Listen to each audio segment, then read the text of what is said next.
Okay, so today we are having the 14th lecture, and we have seen a lot of things related to the pulse width modulation for the DC to AC power conversion. So now slowly what we are doing, we are getting into some synthesis of the PWM and then to judge whether the PWM technique is good or not. So we had some performance metric. Among that, one was the torque ripple minimization. So particularly for the sixth harmonic torque, we have seen how it is getting generated because of the fifth and seventh harmonic voltages present in the system. And so we can have generalized way of minimizing any torque harmonic if the corresponding voltage harmonics are present and those are generating that. So we have seen this. Now we have seen many ways to generate these PWM techniques and work with those. So slowly we try to understand where these techniques are kind of applicable, how it is related to switching frequency. So what we should use where. So let's say our switching energy losses in the device are on the higher side, we should try to have the switching frequency on the lower side so that we can have a safe operation for the device. So this is what we have seen for given device and waveform. We have seen that for application having 1 megawatt of power level, the switching frequency is typically restricted below 500 hertz. So whereas any general power level, let's say 5 kilowatt or few kilowatts, we have the freedom to go up to few kilohertz of switching frequency. And then if we are going for a little bit higher switching frequency, so we defined a term pulse number, which is ratio of switching frequency to fundamental frequency. And if we are keeping it above a certain number, let's say 21. Now why that number 21 is there, this we will discuss. But this is what it is. Now if we have such freedom, then we can have a different way of doing things. So this is where we started discussing once again the single pole double throw switch, where we are generating our pole voltage, which is a pulsed waveform, plus VDC by 2 and minus VDC by 2. Between two extremes it is switching. So then we can give the instantaneous value of VRO. What we have, it is either plus VDC by 2 or minus VDC by 2. So the intervals are very clearly defined, T on and the rest of the period, let's say T off. And this switching period T, this is like kind of fixed, let us say. So if we vary T on, which means if we vary our duty ratio, we can get any value of VRO average value. Instantaneous values are either plus VDC by 2 or minus VDC by 2. But the average value, that is varying according to what duty ratio we keep.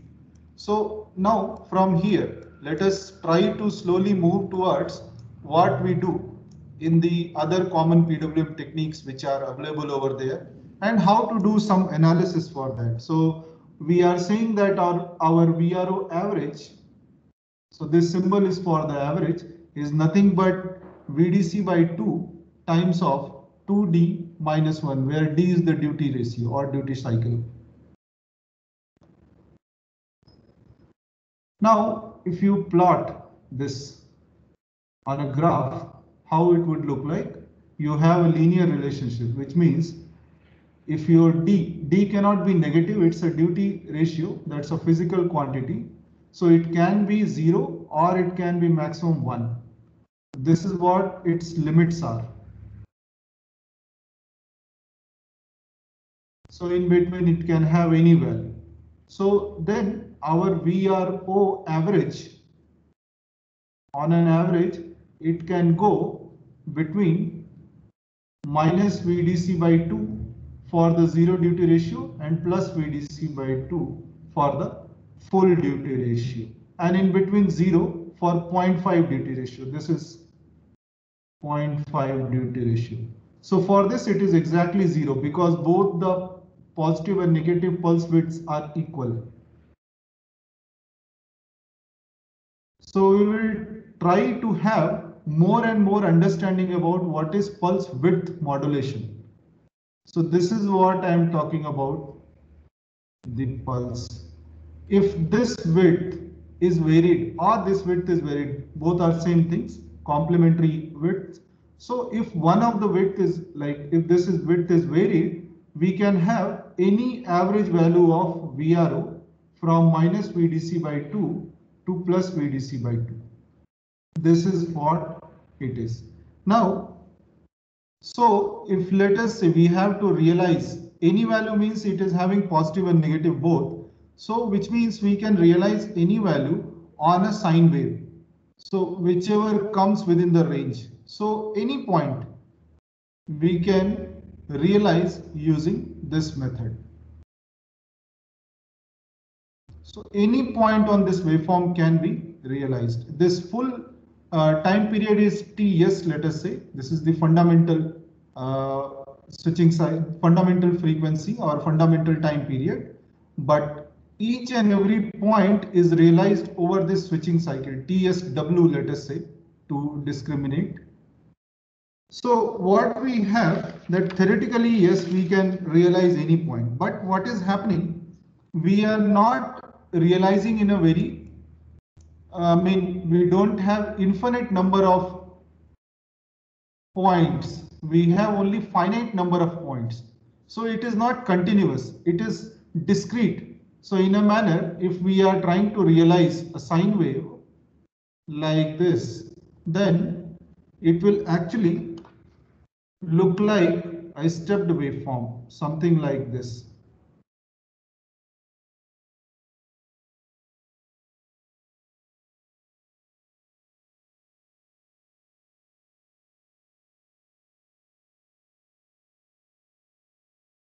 So something like this it will look like, a stepped sine wave.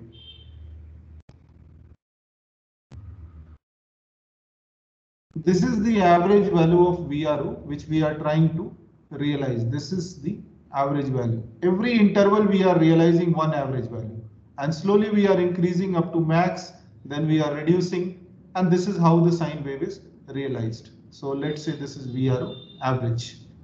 Now, when we have this kind of waveform to generate, we need something similar to what we have used in our DC-DC converter. So we need a reference voltage and we need a comparing signal, let's say ramp. So we have, now because we have to generate both positive and negative values, so we need a bipolar ramp instead of unipolar what we have seen in the DC-DC case. So, okay, let me draw it again.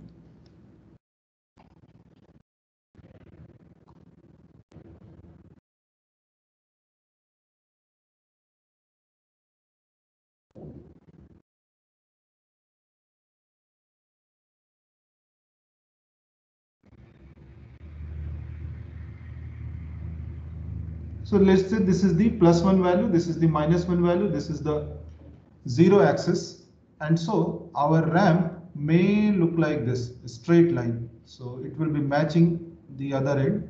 Let me correct that itself. So these are some of the difficulties what we have to face while teaching online.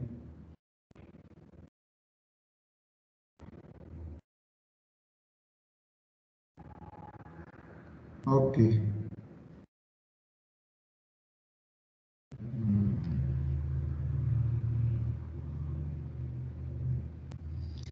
Now this is what our carrier waveform or anything you can call it as ramp or something. And then we need a reference signal. Let us say our reference signal is somewhere here. So let me draw with another color. Let's say red. This is our VREF value. Now what will happen that the duty cycle of the switch will be decided on basis of the value of VRAM. So when it is compared with this carrier, so whenever this VREF is greater than our carrier or ramp, then our D is equal to 1. So, or our device is on. So let's say getting signal we call it. So VGE, let's say this becomes 1. So if this is our getting signal VGE, then this will be 1 for this much duration and then it will go to 0. So which means this is direct indication of our duty cycle. This is on time and this is the total switching cycle time, TSW.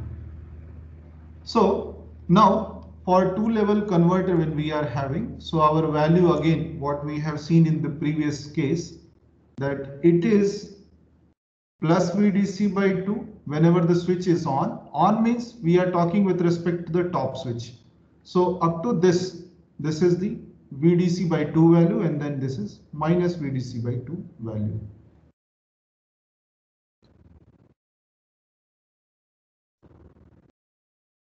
This is instantaneous VRO. Now, this duty ratio is related to VREF in this manner. So, which means whenever our duty ratio is 0, or let's say we go vice versa, whenever our V reference is at extreme negative, let's say -1, so it will be here at this point. So there theoretically the D will be 0. Our duty ratio will be 0. It will be matching exactly. So all negative. I mean all 0 for the VG and all negative for VRO. Then if our VREF is 0, that means in the middle of this thing, which means 50% for on and 50% for off. So we will have D equal to 0.5. And our VREF, if it is equal to 1, then our D will be 1. So which means the full duty ratio we will be giving if we place our reference over here. So if we have to write relation between the D and VREF, we can simply write D is equal to 0.5 times of VREF by 2.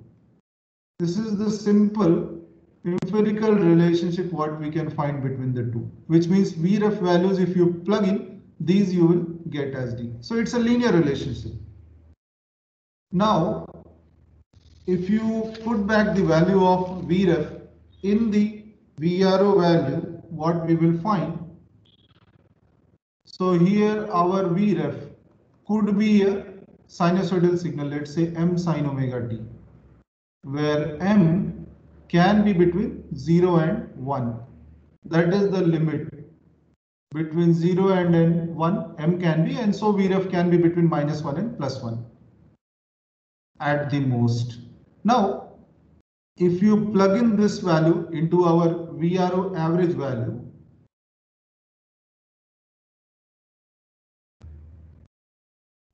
if you plug in this here, what we will find after simplification is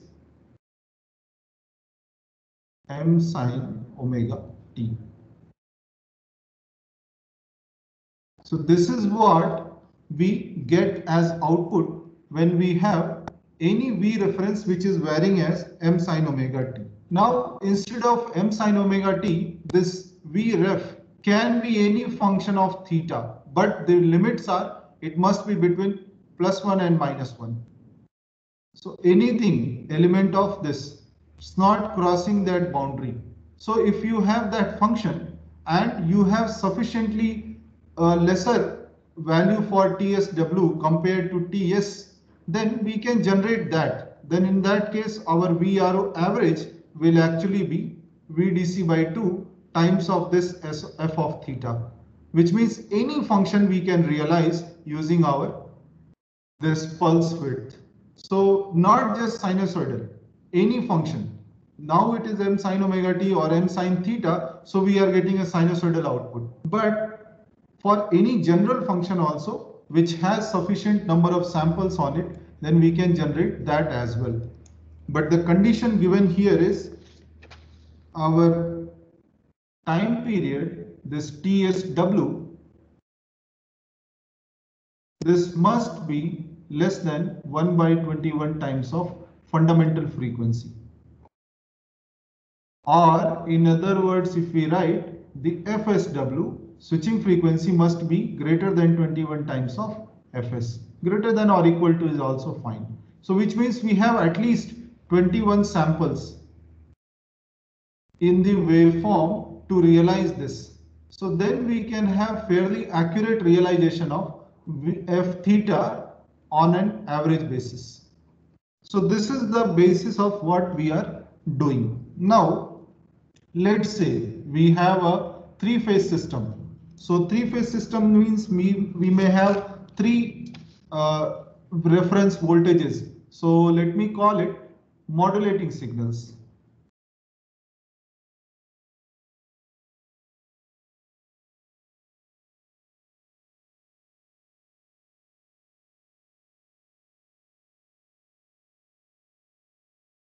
This we have a three-phase system, which means there could be MR, let's say the value is M sin omega t.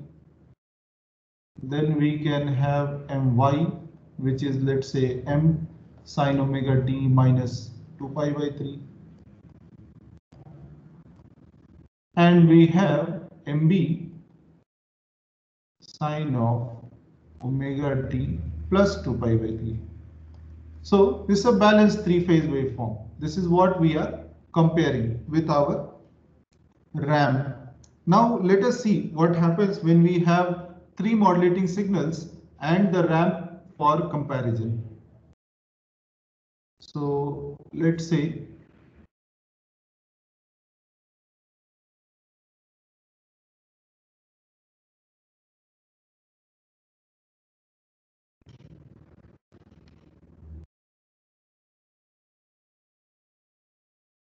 this is our ramp,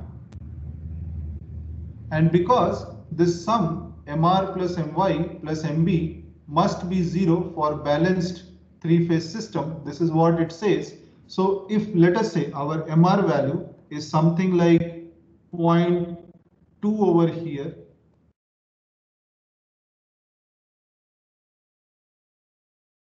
then let's say My value is something like, let's say I draw by black or green, let us say.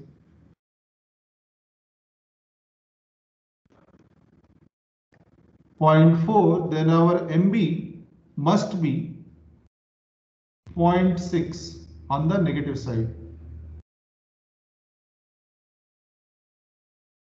So for one switching cycle, one time period, these waveforms will look like a constant value because this TSW is very small compared to our fundamental cycle, which means if we are having any sample on this waveform, this will be fairly constant for that time period. For the next one, it may have some increment. For the next one, it may have some increment. Then further, it may change something. But during this time period, the switching time period, we can assume it to be fairly constant, not varying much. So there could be negligible change from one end to other end of the switching cycle. This is the meaning of this high frequency kind of thing, or more number of samples in the waveform. So more number of samples you have, the more accurate waveform you can realize. Now, what is the problem with this ramp? That's what we are trying to see. So if you see the gating signals, how it would be for all the three phases, let's say VGE. So let's say wherever this is more than ramp, it will be 1. Wherever this is more than ramp, this will be 1. Wherever this is more than ramp, this will be 1. These are the three demarcations where we will have higher values. So let's say, so I will draw this different height, but actually the height does not matter. It's only the width that matters for the gating signal. So different height I will draw for discrimination. Let's say B I draw at this height. This is VG for B. Then Y I can draw at this height. And then R I can draw at this height. So actually the height does not matter. This all height are same theoretically, but only for discrimination I am drawing like this. Width matters. So width will decide for how long any particular switch or any particular phase is going to have plus VDC by 2 value. So this is what it is. Now what happens? Let us say for one switching cycle we are getting all nice waveforms or getting signals, but the moment you have the next switching cycle coming over here for ramp, what happens? Suddenly all the three are now higher than the ramp, which means there is some kind of reset. So all these were low. There was some plus VDC by 2 or some 1 value for the VG, then it went to 0. Similarly for Y also it was 1, then it became 0. Then R also 1 and then it became 0. And then suddenly when the next cycle comes, this all have to reset. Again everything will be 1 and it will start from here. So which means what? At this same instant, we are having 3 switchings in all the 3 phases. So, which is certainly not a healthy thing for the converter. See, we may have some disturbances because of multiple switching at the same instant. So that's why ramp is not an advised thing for having this kind of PWM. So what we propose then is not ramp but a triangular waveform. So let us say if we have a triangular waveform, but the time period will remain same.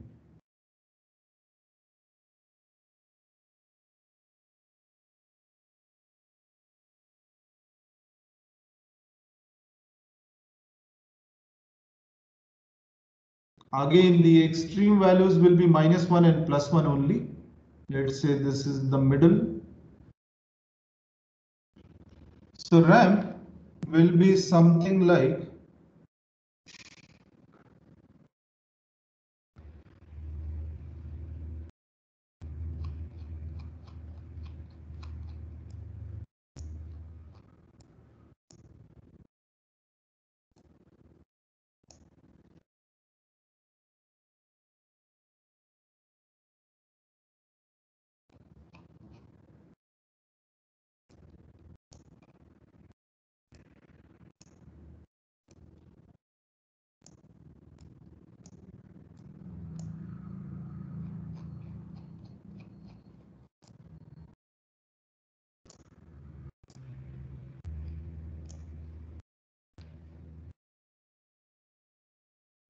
so little bit better drawing with the scale.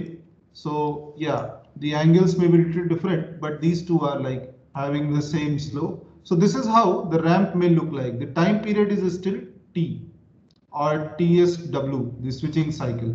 But now what happens when we have the modulating signals, let us say R is at 0.2 and Y is at 0.4 and B is at 0.6, let us say minus 0.6. So what will happen? The corresponding gating signals will be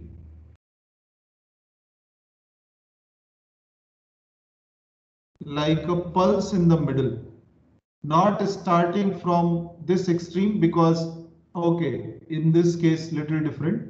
So all these are high, which means the pulse is going to start. So let's say for this, the B phase may have pulse like this, and then it will be 0 up to this.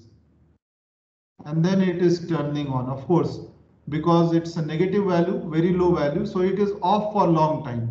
Similarly for R, it is little positive value, so it has more width in the middle. So it is something like up to this.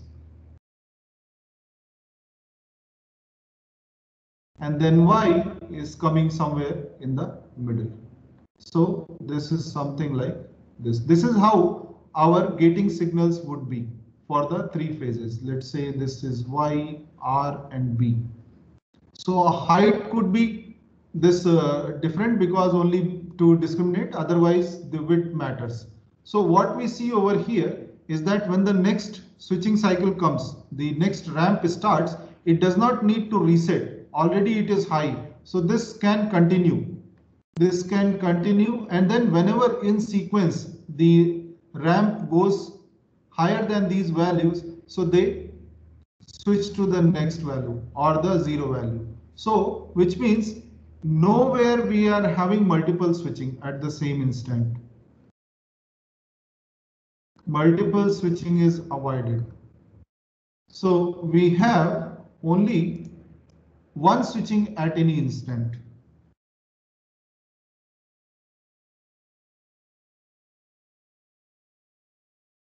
So we can say the system is more reliable. We know which phase is going to switch and we have the comfortable distance from the next switching.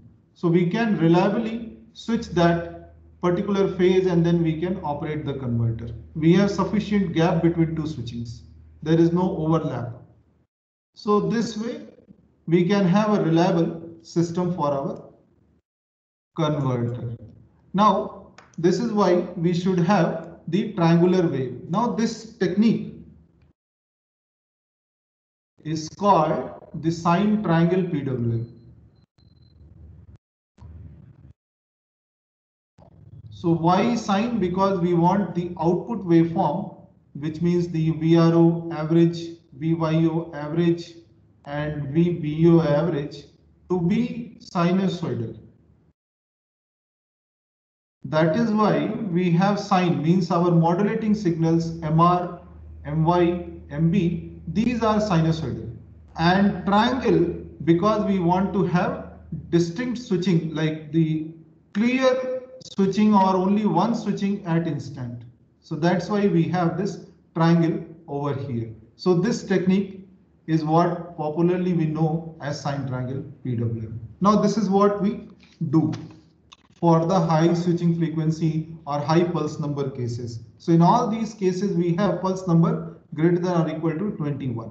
So now slowly we will see how this actual pole voltage looks like or what is happening. So quickly, if I draw how the total waveform would look like. So we have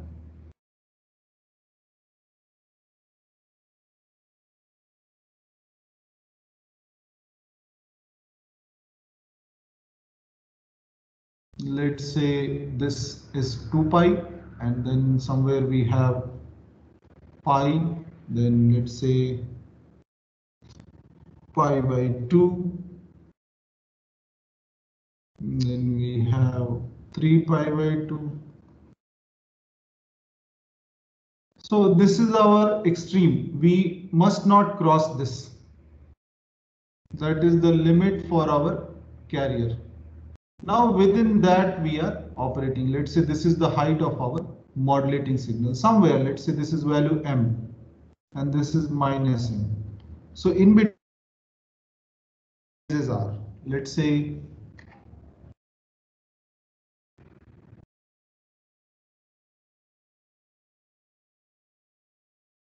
this is our R phase. Then we will have Y phase starting from somewhere here.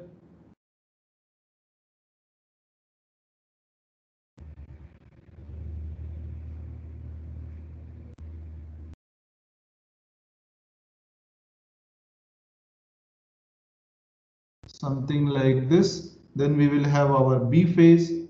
So it may start somewhere here to 70.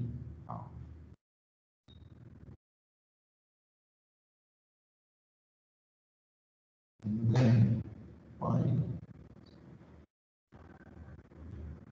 Something like this. So this is how our modulating signals would look like. So typically what we have, three modulating signals getting compared with the same triangular carrier.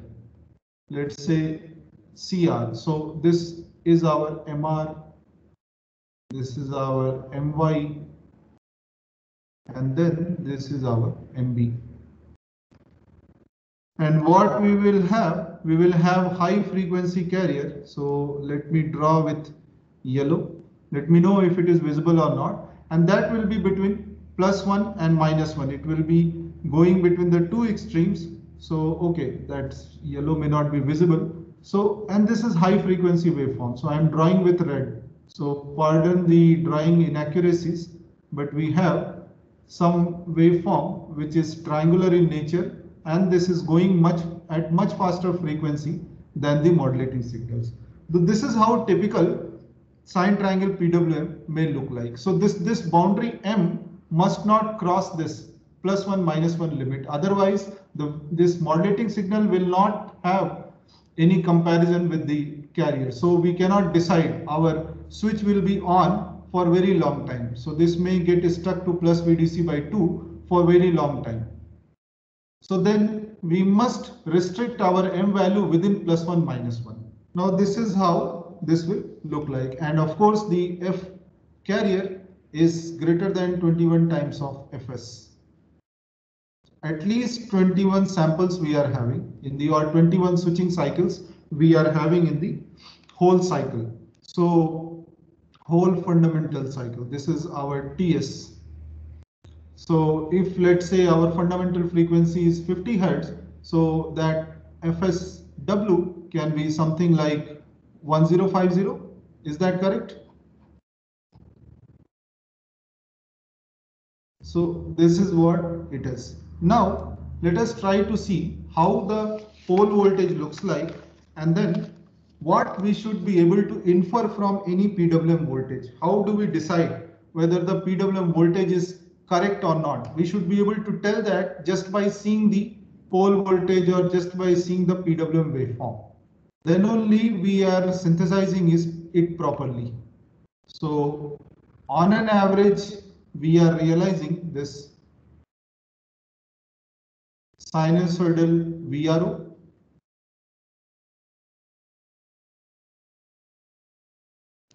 So only R phase, let me draw.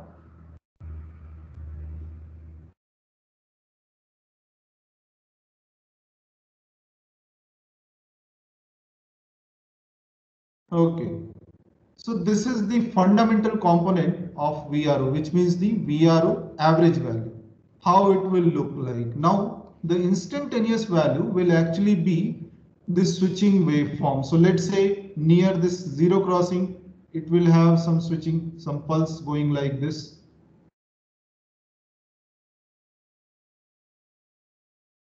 Height may be different. This height will be plus VDC/2, and this height would be minus VDC/2. This height would be whatever peak value we are synthesizing over here. So height may be different, and then so on. So in between this pulse, somehow our fundamental is realized. Now what we are trying to realize, how to check whether the PWM is correct or not. So there are few checkpoints. What is the checkpoint? Let's say if you divide this waveform into 3-4 segments, what are these segments? Let's say this is 0 degree or 180 degree. So you have 30 degree about that. So let's say from minus 30 to plus 30. Similarly here, let's say from 150 to 210. And similarly here, let's say this is 360, so that this could be 330. So these ranges, if you see, the value of sine wave is like very close to 0. It's a small value, what we are trying to see over here. So sine 30 of course goes to 0.5, but still I am talking about the lower values. So what we have is like when we have such low values of average VRO being realized, which means the positive and negative pulses would be very close, which means exactly at the zero crossing, if you see, the plus and minus pulse widths would be equal.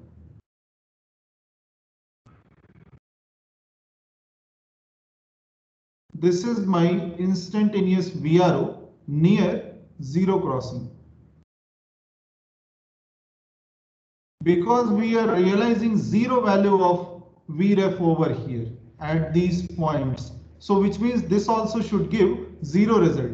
So this is possible only with equal widths for both the values or both the extremes, plus VDC/2 and minus VDC/2. So this is one checkpoint. So if you overlap your waveform with the modulating signal and you see in the CRO, you will find that whenever the modulating signal is close to 0, your pulse must look like this. If it is not matching, then there is some problem. Then you are not realizing it properly. Now, this is true for all the zero crossings, 0, 180 and so on. Now, near the extreme values, let's say the peak values, there also you can demarcate a boundary. Say this is 90 degree, so 30 degree around. Let's say from, 75 to some 115 degree or 105 degree. And similarly here also, if this is 270, 30 degree around this value. So we have extreme values, which means the first peak. Here we are realizing the maximum value of VRO, maximum positive value. So our positive pulse should be maximum compared to any other pulse appearing in the waveform, and the negative pulse will be minimum.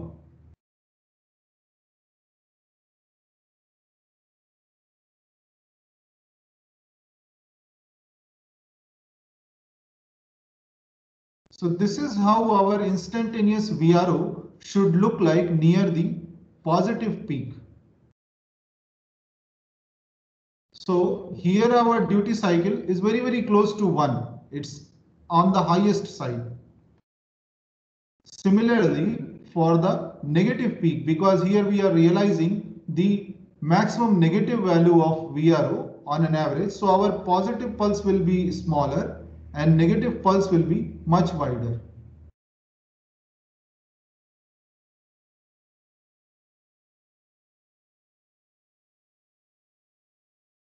So on an average, what we will get will be a high negative value, which is what our negative peak is. This is near the negative peak. So this is how our instantaneous VRO pole voltages should look like. And this is true for any phase.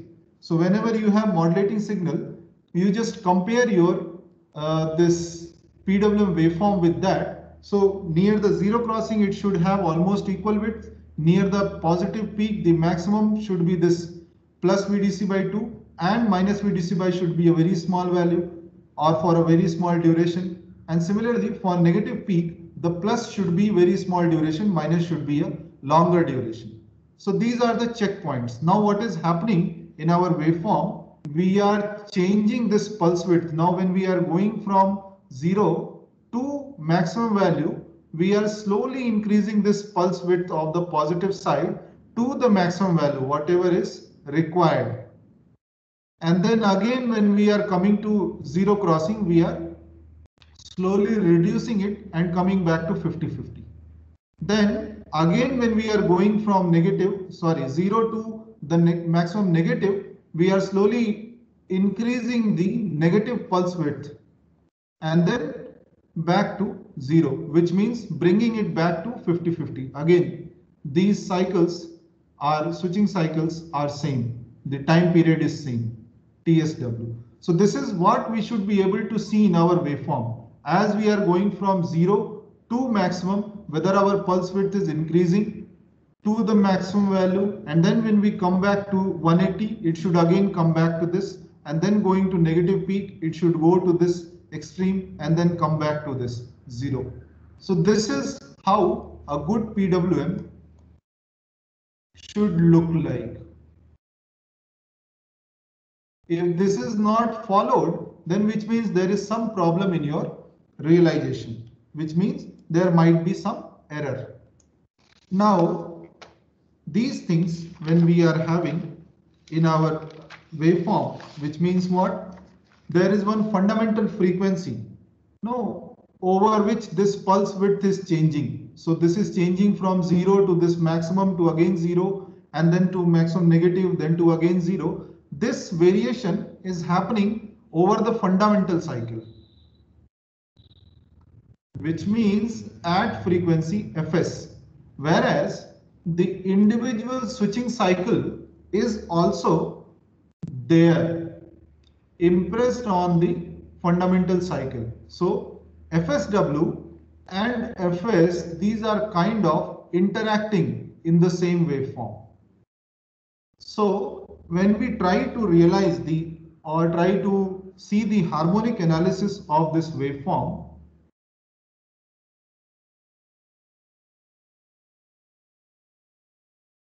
we will have dominantly two frequencies.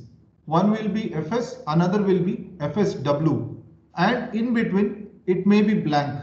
Very minor some values could be there, very small, insignificant values. So the typical harmonic spectrum will look like, let's say this is the value, voltage, magnitude. So we will have a fundamental component at this fundamental frequency Fs, and then there will be lot of gap because Fsw is very far from Fs, so there will be huge gap, and then there will be the first switching band. So at Fsw, so there will be switching frequency and then the side bands which may appear. So it will look something like this. So one frequency we got at the fundamental, other is appearing at Fsw. There could be another frequencies, let's say the multiple of switching frequency. So here we can have 2 Fsw and then the side bands and so on. There could be 3 Fsw, which means the multiple of the switching frequency. So this is how it is different from the low switching frequency case. This is how our high switching frequency or the sine triangle PWM, where pulse number is greater than or equal to 21. This is how the harmonic spectrum for the line to line voltage looks like. Now whichever frequencies, let's say FSW, 2SW or any other sideband, if it is coming as the common mode, then it will get cancelled in the line to line. So we may sometimes see that this one particular frequency is missing. So it may look like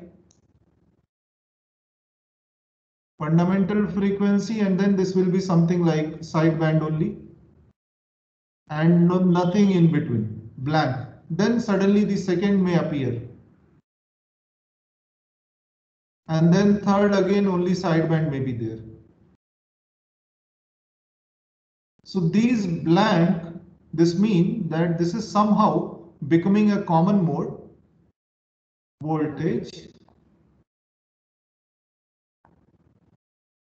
which is getting cancelled in the line to line, and so it is not appearing in the final value, let's say VRN. So whereas VRO may have all, VRO will have all the frequencies. So this is how the harmonic spectrum for this looks like. Now if we try to do Fourier analysis and all that, this becomes very complicated because there are so many switchings happening in the same fundamental cycle. So to formulate that, it becomes very difficult to put in the formula, get the average value. So which is why we do not go by that method, but we go by modulating signal. So our this voltage VRO is proportional to what modulating signal we are feeding in this.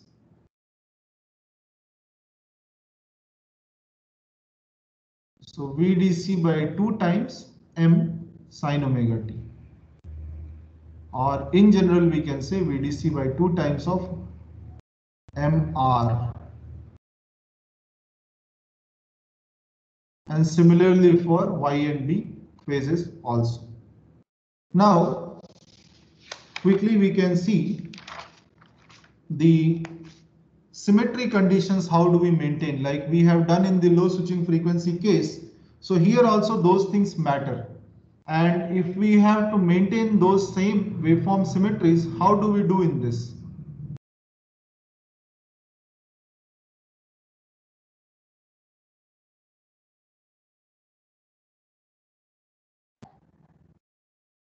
So first of all, what symmetries we have to maintain, that we know. It is full wave symmetry, then we have half wave symmetry, then we have quarter wave symmetry, and then we have the three-phase symmetry. So this is what we have to maintain in a sine triangle PWM. In any PWM actually we have to maintain, so we can avoid some of the harmonics and we can have some good value of fundamental at particular phase. So some of these things actually do not matter when you go for very high switching frequency. Let's say if our switching frequency is something like 5 kilohertz, 5000 hertz, and our fundamental is 50 hertz, which means our pulse number is something like 100. So 100 samples in the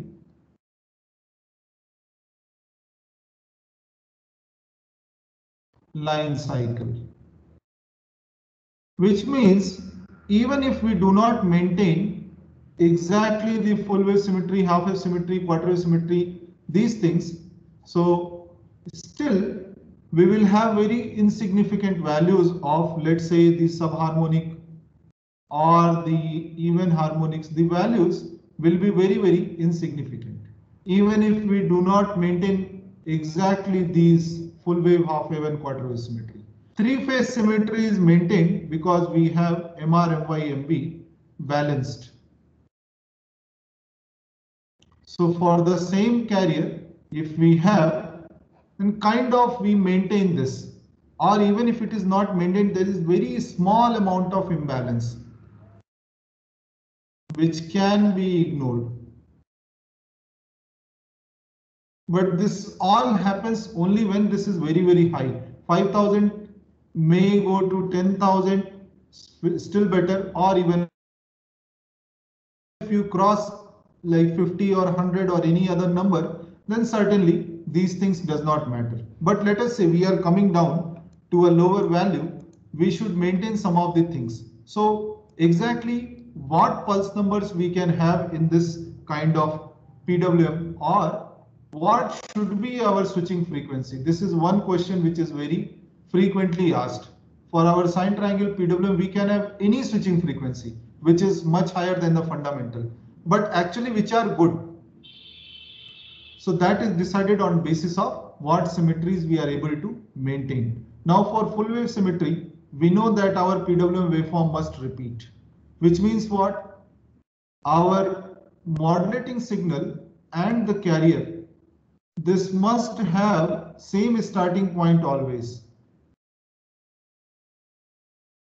If it is having the same starting point, our PWM will always have the same starting point kind of thing. So which means we are completing this cycle and then we are kind of repeating that pattern. So this is possible only when the starting points are always matching. Wherever you start the carrier, but it should match with the zero crossing of the modulating signal.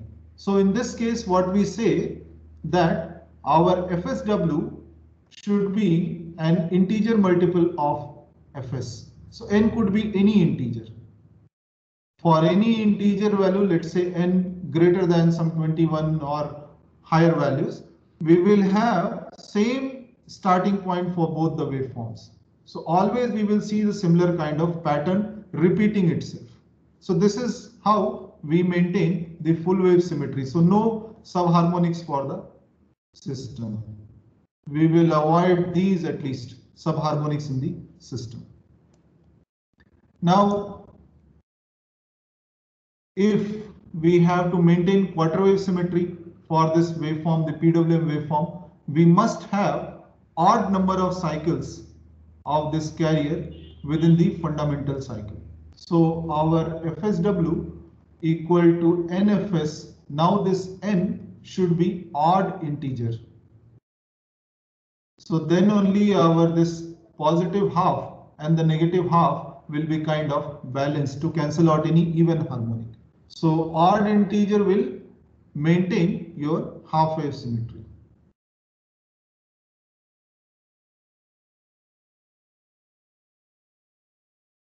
So this is what we should have if we are trying to avoid any even harmonic. So here the subharmonics are gone and now the even harmonics are gone. Now the quarter wave symmetry condition is not very critical for sine triangle PWM because there are too many cycles. So somehow even if it is not maintained, the phase shift may be very insignificant, something like 0.01 degree or 0.02 degrees. This much of phase shift may be there depending on how many cycles we have. So 360 by that number, let's say 100, or let's say higher value, so 360 by that number. So this is what the maximum error we may have in the PWM phase or the average voltage phase. So that's why this is not very critical for sine triangle PWM. Now, if we exactly want to maintain the three-phase symmetry in the PWM voltages, so what we are having MR, MY, MB, these shifted by 120 degree from each other. So then what we should have, the carrier should be same. What do I mean by same is that whatever manner the MR is seeing the carrier, let's say starting at this point, the MB should also see the carrier starting at that point. So carrier should have such property that it should look like a common waveform for all MR, MY, MB. So which is possible only when we maintain our switching frequency and fundamental frequency ratio as odd triplet number. If we maintain this odd triplet number, then we will certainly have the same carrier, exactly same carrier for all the three waveforms. If you do not maintain this odd triplet, you will see that the zero crossing of one modulating signal and the starting point of the carrier is different from the starting point and the other this modulating signal. So it will vary from one modulating signal to another modulating signal. So which is why our n value for having all the symmetries, and if you maintain this symmetry n odd, then somehow QWS is also maintained for all the waveforms VRO, VYO, VBO. So I will show some example waveforms in a while, but these are the numbers what we can have in our system. So 3, 9, 15, 21, 27, these are the odd triplet numbers what we can have for our sine triangle PWM. So this is what should be the pulse number and so on. So which means if we have 50 Hertz fundamental frequency, our switching frequency can be 9 times or 15 times. So it could be 450 Hertz or 750 Hertz, or if you go to 21, some 1050 Hertz and so on. So these are discrete. These are not continuous values. So if we are trying to maintain all the symmetries in the waveforms, these are the constraints. We cannot have any frequency, but the discrete frequencies only for a given fundamental frequency. So that's the meaning of a good sine triangle PWM waveform. Now quickly, just for reference, I will show the waveforms and then we will stop for today.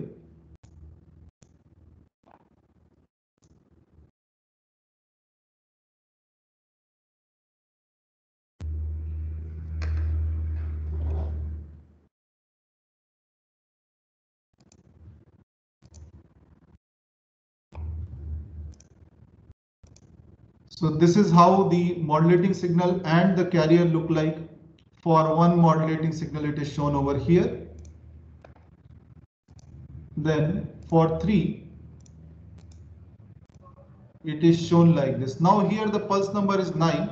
For clarity, I have kept 9 so that it is visible. Now clearly if you see, because pulse number is 9, whatever we have discussed over here. So for R phase, the zero crossing of the carrier is here. So the carrier is having this shape from here to here. Now if you go to Y phase, again you see the zero crossing of the carrier is matching. You go to B phase, again the zero crossing of the carrier is matching. So this is what I say, the carrier is exactly same for MR, MY, MB.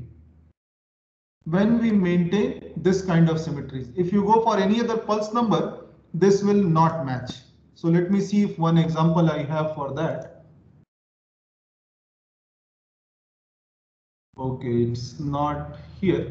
So fine. Then let me show how the pole voltage looks like. So one phase pole voltage, let's say corresponding to this modulating signal and carrier. This is what I have been discussing. that the width of the pulse is changing. So if you see here, so again this is 9, so very few pulses are there, may not explain the exact thing. So ideally it should have 0, 50-50 degree, 50-50 pulse over here, but because pulses are limited, so only the variation we can see. So this pulse width has increased, then it is here somewhat maximum near the peak, then again it is going down, and then the negative has started. So you can see approximately that thing coming up over here, the 50% duty ratio, and then it is increasing on the negative side, and then it is going to the minimum value. Again it will come as 50% over here. So whatever switching cycle you decide, this pattern we will be able to see. So this is how a good PWM should look like. Now, quickly I will see if I have that, the other pulse number example, and then we can close the class. So let me just see once.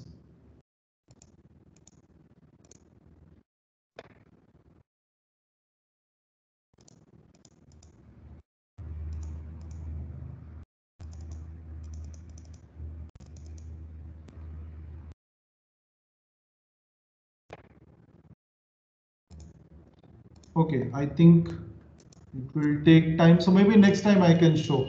There are so many waveforms. So let me search and then I can show you next time. So this is how it is. For pulse number which is odd triplet, it will look like a good PWM waveform. This is the definition of good PWM waveform. Now the other pole voltages, let's say VYO, VPO, this will exactly be shifted by 120 degree if you see compared to the VRO pole voltage waveform. So good. Any doubts over here?